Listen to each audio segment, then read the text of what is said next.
Now we are discussing 13th chapter photosynthesis in higher plants. In this, so chlorophyll. How chlorophyll is essential we will see. Chlorophyll is necessary for photosynthesis. It can be proved by doing experiments on two leaves. On two leaves. See, two leaves means what? Variegated leaf. Variegated leaf means what? Marked with a variety of colors. See, variegated leaf. Leaf like this way will be there. Okay. So here marked with various colors. Okay. So that means what? Some places are chlorophyll region, some places are white region. Such kind of leaves are called variegated leaf. So in this region,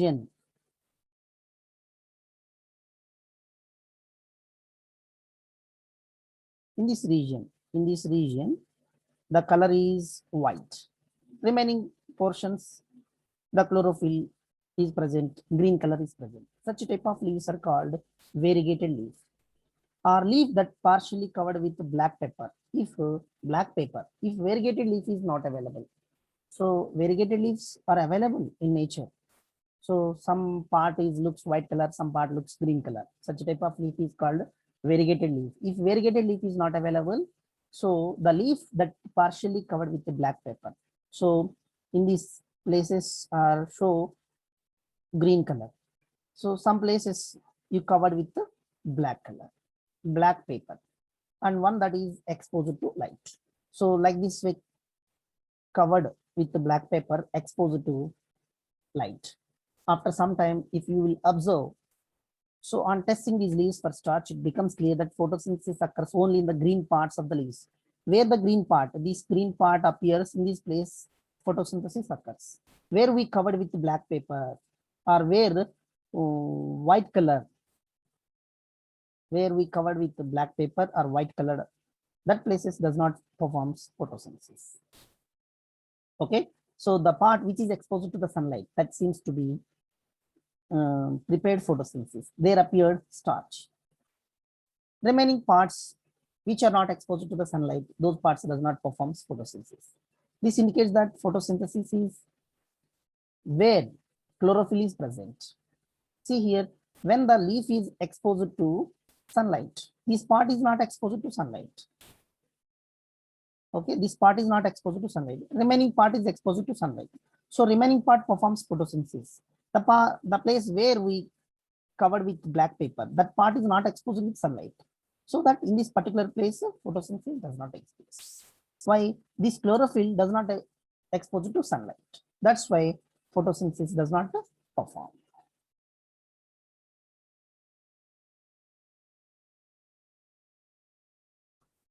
Okay, that's all. So photosynthesis occurs only in the green parts of the leaves, that is ones that contain the chlorophyll. Where the chlorophyll is contained, that part is very exposed to the sunlight, that part only performs photosynthesis. The part of the leaf which is not exposed to the sunlight, that part does not perform photosynthesis. This indicates that chlorophyll is essential for photosynthesis. Okay, next see another experiment. Carbon is required for photosynthesis. Can be proved by another experiment, that is called half-leaf experiment. Carbon dioxide also essential. See, we discussed 6CO2 plus 12H2O, light chlorophyll in chloroplast. Now carbon dioxide is essential for photosynthesis. That can be proved by another experiment. That experiment is called half-leaf experiment. See here,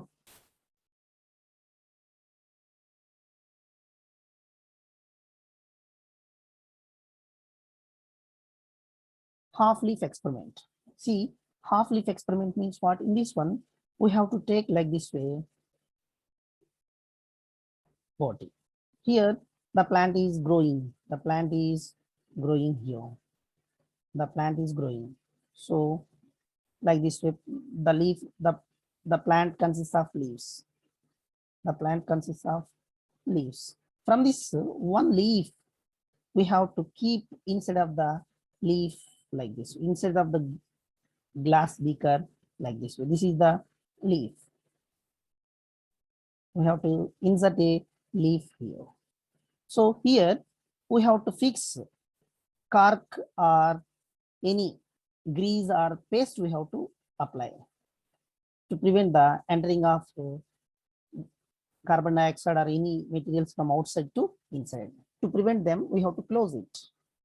So here we have to fill potassium hydroxide solution. So the potassium hydroxide solution will absorb whatever may be the carbon dioxide present inside. So here we have to close this mouth of the glass beaker. Mouth of the glass beaker with grease or paste or anything. So due to this, what happens? So from the outside, any carbon dioxide is not entered inside. Inside potassium hydroxide is there, it will absorb carbon dioxide. So this entire setup keep few minutes in sun rays. This entire setup keep few minutes under sun rays. Few minutes, not 3 to 4 hours. 3 to 4 hours. After 3 to 4 hours, remove the leaf from the glass beaker. So observe the leaf. Observe the leaf for starch. See, half this part here. This part from here onwards here. So this part is exposed to the sun rays. This part is not exposed. Only half is exposed to the sun rays.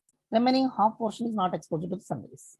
The part of the leaf which is exposed to the sun rays, that part can be performed photosynthesis and shows starch. The part of the leaf which is not exposed to the sun rays, that means this from these two up to here it was in glass beaker. So due to the glass beaker, it's unable to receive sunlight, carbon dioxide, etc. So that this part does not perform photosynthesis. The part of the leaf which is exposed to the sun rays, the part of the leaf which is exposed to the sun rays, the part of the leaf which is exposed to the sun rays. So in this part, so if you will test for starch, it contains starch. This is called half leaf experiment. This experiment is carried by the Moseley. That's why it is called a half leaf experiment or Moseley experiment. Okay, so that's all.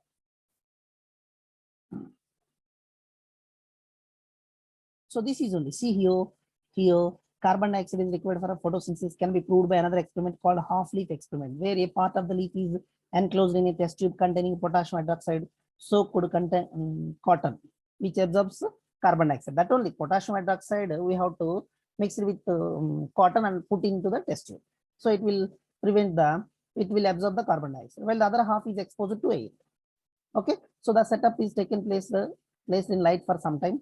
On testing for starch, later it in the two halves of the leaf, it is found that the exposed part of the leaves gives positive test for starch, while the portion that was inside the tube tests negative. So this shows that carbon dioxide is absolutely essential for photosynthesis. That is called carbon dioxide essential for photosynthesis. This experiment was proved by Moseley. Okay, that's all. Next experiment. So earlier days, during 1730 to 1804, in earlier days, some experiments are conducted by various scientists about photosynthesis. Those experiments we will see. It is interesting to note that about these simple experiments that led to gradual development in our understanding of photosynthesis. So earlier days, some experiments are carried by the scientists. Earlier days, some experiments are carried by the scientists, earlier scientists. Those experiments we will see. Among those earlier scientists, first scientist, Joseph Priestley. He was the scientist. He performed in 1770 a series of experiments that revealed the essential role of air in the outgrowth of the green plants. So Joseph Priestley, you may recall, discovered oxygen in 1774. So Joseph Priestley, he proved that oxygen is essential for growing of the plants. So for the living of the living organisms, for survival of the living organisms, oxygen is essential. That was proved by Joseph Priestley in 1774. Okay, so Priestley conducted one experiment. Priestley conducted a kind of experiment. Priestley observed that a candle burning in a closed space. See here.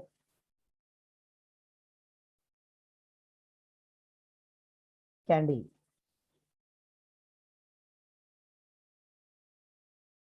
So candle burning experiment. See, first he took a glass jar, like this way glass jar he has taken.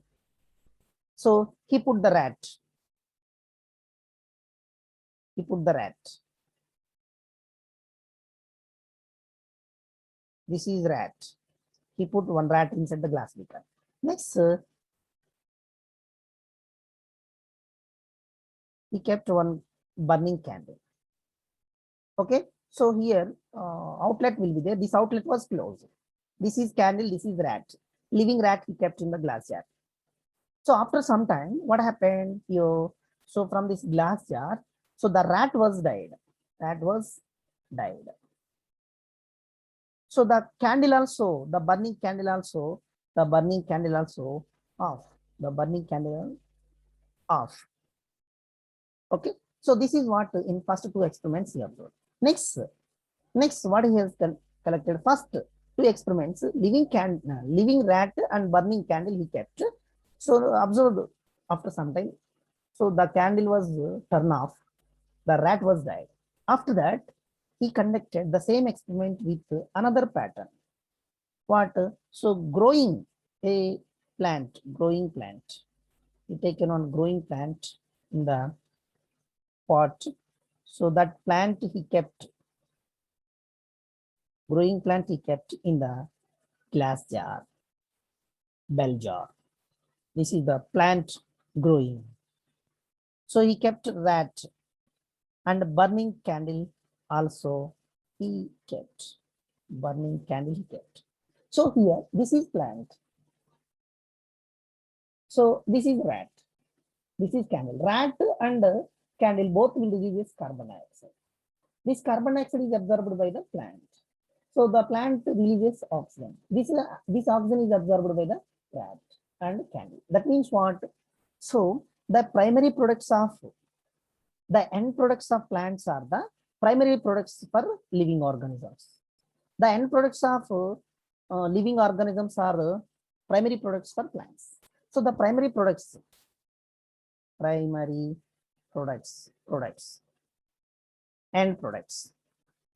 products of rat candle is carbon dioxide.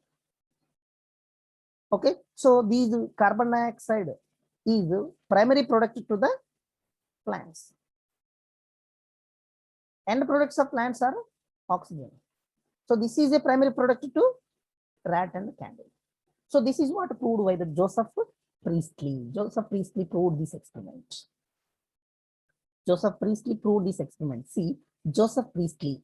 So Priestley observed that candle burning in a closed space, bell jar soon gets extinguished. Extinguished means turn off. Similarly, a mouse would soon suffocate in closed space. Okay. So Priestley observed that candle burning in a closed space, that is bell jar. Soon after extinguished, it was turn off. Similarly, a mouse would soon suffocate in closed space. Mouse also suffocate due to lack of respiration.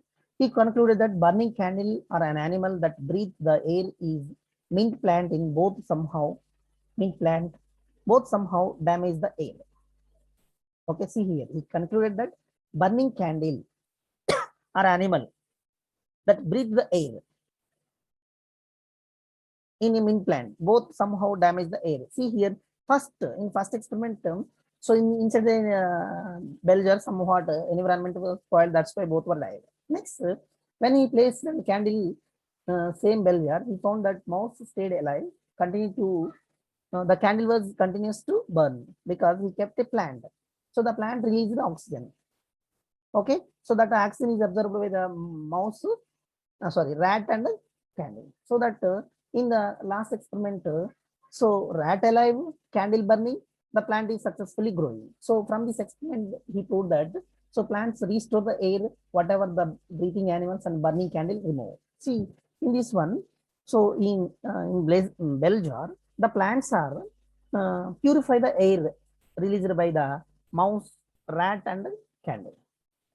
So whatever may be the purified air is released by the plant, that's what absorbed by the candle and rat. That's why both were survived. From this experiment, he proved that light is essential for plants. Sorry, oxygen is essential for living organisms.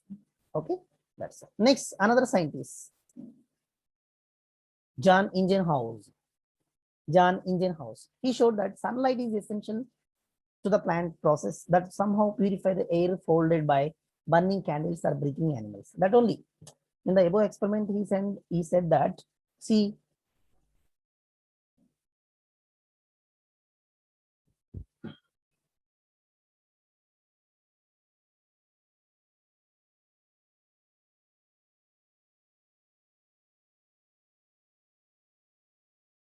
plant, rat, candle.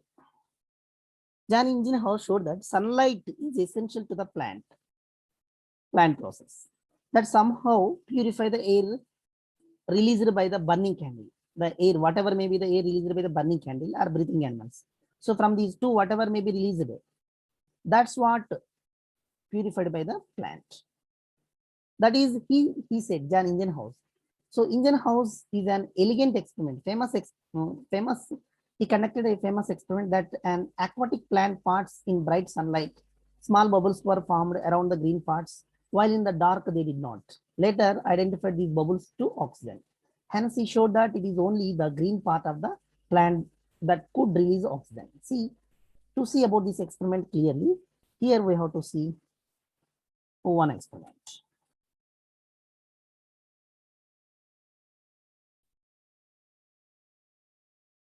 See here, first, John Ingenhousz found that oxygen is released from the aquatic plants.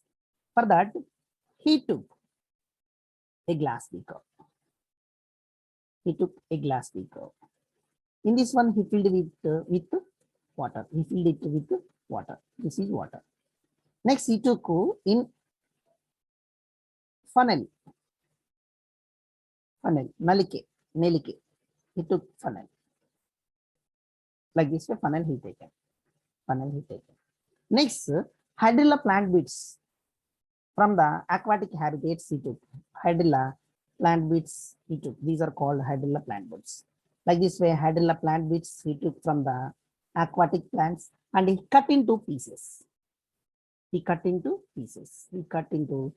hydrilla plant bits are cut into pieces. These cut pieces are he inserted into the funnel. Cut plant parts he inserted into the funnel.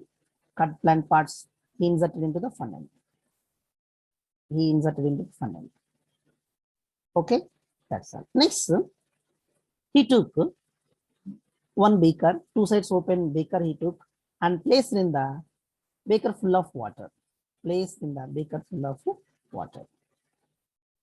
Okay, so then this is, he brought this entire setup he brought and kept in this one.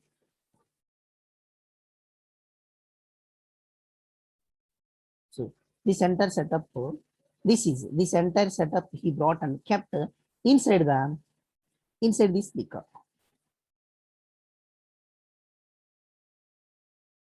Okay, so this part he placed in this one.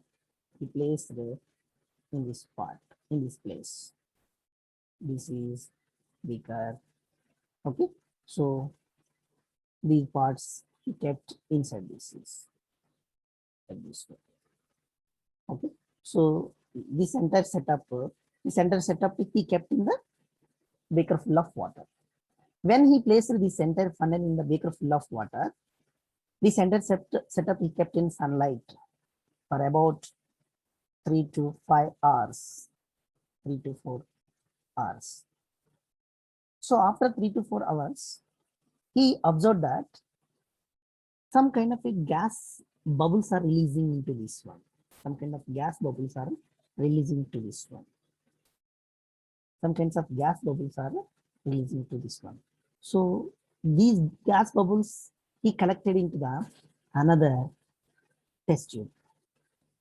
These kind of gas bubbles are collected into another test tube and these gas bubbles are tested with burning stick. So normally burning, this is burning stick he placed in front of these gas bubbles. Normal burning stick is burnt more vigorously or brightly when that burning stick is exposed into these gas bubbles. At that time, he proved that the gas which is released from the hydrilla plant beads, that the gas is called oxygen.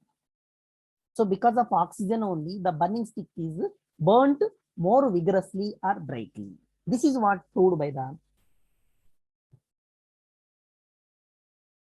John Ingenhouse. Sorry, John Ingenhouse. Okay, so bubbles to oxygen. Hence, he showed that only the green parts of the plants that could release oxygen. Like this way, green plant parts releases oxygen. So with his experiment, everybody knows that John Ingenhouse experiment. With his experiment, everybody knows that green plants releases oxygen. So oxygen is a living gas for living organisms. That is what proved by the John Ingenhouse. Actually, like this way, many experiments. Next, Julius von Sachs. He provided evidence or the production of glucose when plants grow. Glucose is usually stored as starch. Generally, Julius von Sachs is the scientist. So he proved that growing plants shows starch. So how he proved? See here. How he proved? See how he proved. That is what now we see. See, so from the growing plant, he took a kind of a leaf. He took a kind of a leaf. So neatly we can't draw.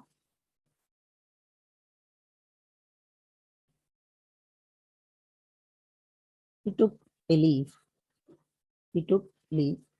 And observed some part from the leaf he observed.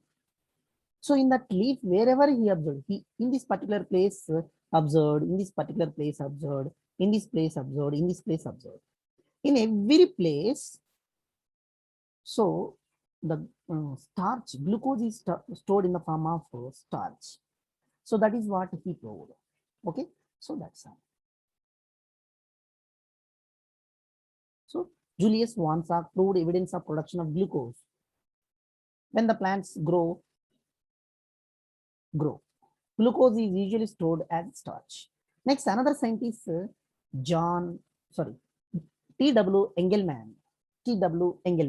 So he conducted one experiment. What is that? Using prism.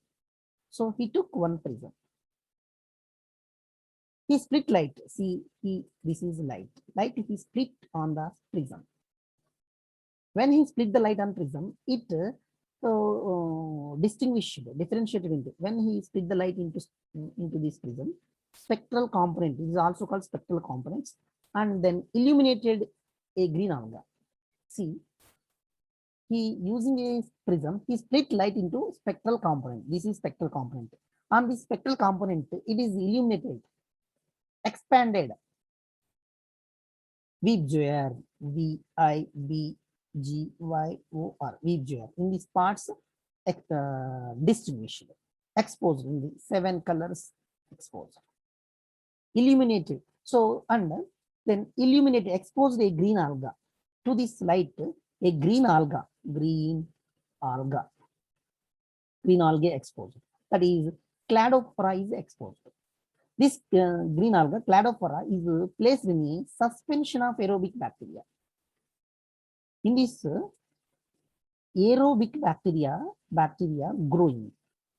So in this liquid, suspension means liquid. In this liquid, aerobic bacteria is growing. In that aerobic bacteria were growing, in that place, green alga, Cladophora, he exposed. The bacteria were used to detect the sites of oxygen evolution. Why? How? See, here green alga, Cladophora, he kept. So this green alga absorbed this light. So this light from this visual, blue light is absorbed. Blue, violet, indigo, blue, green, yellow, orange, red. So blue is absorbed by the green alga and performs the photosynthesis. and releases oxygen. So this oxygen is absorbed by the bacteria. This bacteria is aerobic bacteria. What is this? Aerobic bacteria. Aerobic bacteria nature what? Presence of oxygen, it can be responded. So when the oxygen is releasing, this oxygen is absorbed by the bacteria and bacteria shows the response. He observed that accumulated mainly in the region of blue and red light of the split region. So blue region and red regions of light absorbed by the green alga and released oxygen. This oxygen is absorbed by the aerobic bacteria and showing responses. Movements are responses. Movements showing. So those responses observed by the T.W. Engelmann and proved that for photosynthesis, blue light from now in our sunlight, 7 colors will be there. Visible spectrum is in between violet, indigo, blue, in between these will be there. From this, violet, indigo, green, yellow colors are not suitable for photosynthesis. Blue region, red regions are more suitable for photosynthesis. That is what proved by T.W. Engelmann. T.W. Engelmann. Next, another scientist, Carl von Neil. He is the scientist he worked in between these years, who based on his studies of purple and green bacteria. So he connected experiments on purple bacteria and green bacteria and demonstrated that photosynthesis. Photosynthesis is essentially light-dependent reaction in which hydrogen from suitable oxidizable compounds, hydrogen from suitable oxidizable compound, oxidizable component means what? So loss of electrons. So light-dependent reaction in which hydrogen from one compound so lost the electrons and added to another carbon dioxide. So when loss of electrons from one component and added to another compound, carbon dioxide, with the help of that, so those purple and green bacteria performed photosynthesis. As a result of photosynthesis, carbohydrates are formed. So, but with this reaction, with this equation, with this, as a result of this initial reaction, here one equation followed. H2H2A plus CO2 gives rise to acceptors and CH2O plus H2O. Earlier days, from these electrons are transferred and added to this. So as a result of that, CH2O formed and released water molecules and 2 acceptor molecules are formed. A means acceptors, electron acceptors. Okay, it is donating and these electrons are absorbed by another compound. So with these earlier days, they used to call carbohydrates CH2O, they used to call carbohydrates. It is in these rays equation. But with this equation, many scientists were not accepted. That's why Cornelius Von again performed different kinds of experiments on plants and finally proved that this is a true equation in all cases.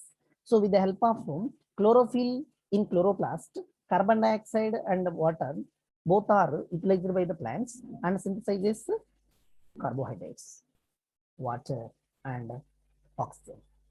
So before this, some of the reaction I wrote, that was wrong reaction. It was not accepted by many scientists because in these 1897, 1985, CH2O, it is called carbohydrate. Actually, carbohydrate formula is what? C6H12O6. Okay, that's why. So finally, Cornelius Von, he conducted repeated experiments, and finally proved that this is a true equation.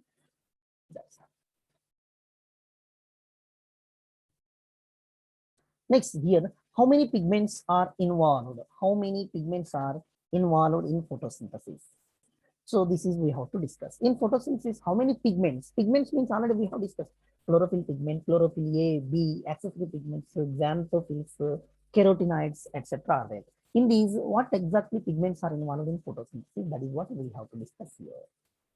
Okay, so here there are various kinds of photosynthetic pigments present in the different groups of plants. Yes, different groups of green algae, red algae, brown algae, we have already discussed. Higher plants generally have chlorophyll A.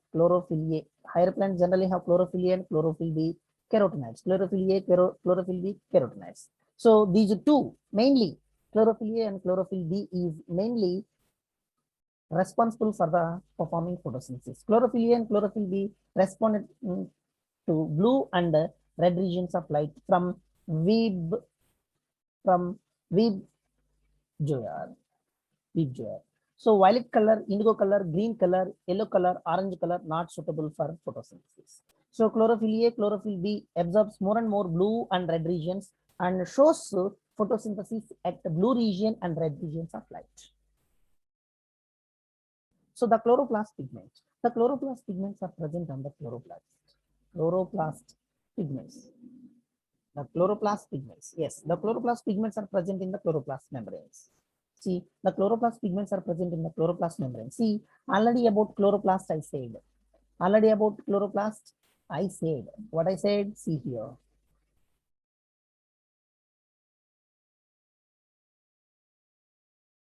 See, this is chloroplast. Already I explained on cell topic.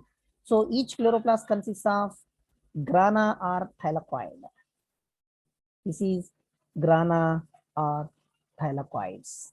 So what I said here, the chloroplast pigments are present. Chloroplast pigments are present on the chloroplast membranes. So this is chloroplast membranes means what? So this is chloroplast. Inside the chloroplast membranes, grana. Grana is covered by two membranes. This is inner membrane. This is outer membrane. This is inner membrane. So in these membranes, chloroplast pigments are present. What are the chloroplast pigments? Chlorophyll A, chlorophyll B, carotenoid pigments are present. Okay, so the chloroplast pigments are present on the chloroplast membranes, and these membranes are arranged. These membranes in this one, chlorophyll A, chlorophyll B pigments are arranged. That these membranes are arranged right angles to the source of light. So right angles like this way. The membranes are arranged like this way. Membranes are arranged like this way. Right angles to the sunlight to absorb more and more sunlight.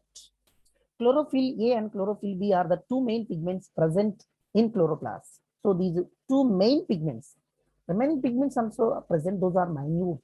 Those are called accessory pigments, the secondary pigments. Chlorophyll A, chlorophyll A, chlorophyll B, chlorophyll B, chlorophyll A. So like this way, one more, grana thylakoids. Like this way. So grana or thylakoids. These membranes, grana or thylakoids are present. In these membranes, chlorophyll A and chlorophyll, in this membrane, here two membranes. In these membranes, chlorophyll A, chlorophyll B are present. So this chlorophyll A and chlorophyll B absorb solar energy from the sunlight.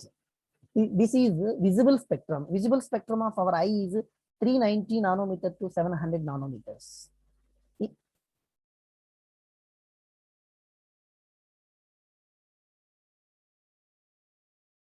700 nanometers to 390 nanometers to 700 nanometers. In this nanometers, visible light is VIBGYOR, VGOR. In this one, it is not suitable. It is not suitable. It is not suitable. It is not suitable. Blue region, blue color light, red light from the environment absorbed by the chlorophyll A and chlorophyll B and performs more and more photosynthesis. Okay, that's that. So that's like this way, chlorophyll pigments are arranged on the thylakoid chloroplast membranes.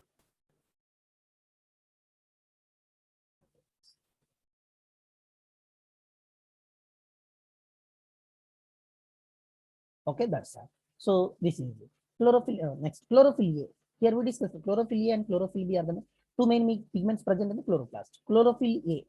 So chlorophyll A is the more abundant in green plants than chlorophyll B. Chlorophyll A pigment quantity is more than the chlorophyll B. Chlorophyll A is the major pigment that traps light and converts into electrical and chemical energy. Already we have discussed it. That trap the light. Trap the light means what? Visible light. Visible light nanometers is 390 to 700 nanometers. From this light, so in between these two, what we can see? VGOR. We can see all the color VGOR.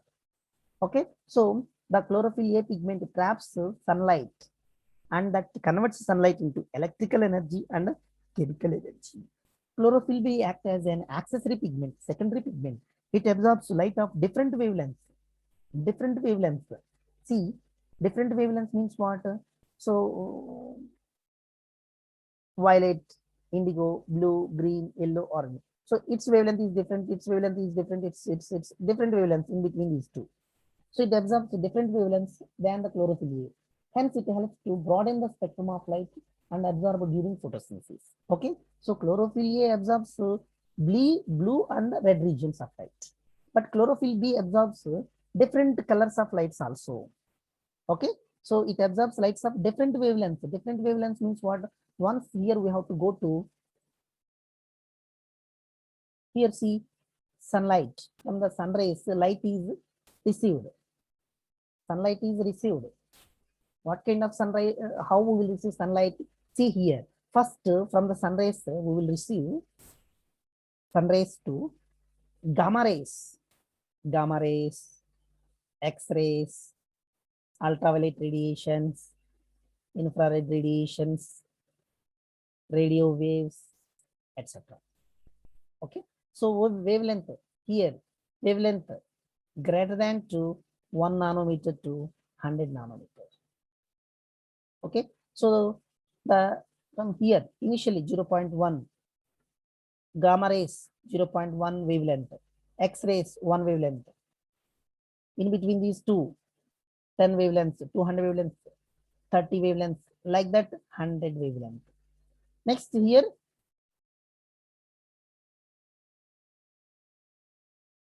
already in physics you might have studied physics. It is physics related topic. It is. So initially X-rays, sorry, gamma rays, X-rays, ultraviolet radiations, infrared radiations, radio waves. Okay. So initially 0.1, 1, 10, 100, 200, like that. Okay. 390. Okay. 390 to 700 nanometers. So it is called visible spectrum. Visible spectrum of light is lies in between ultraviolet light and infrared radiations.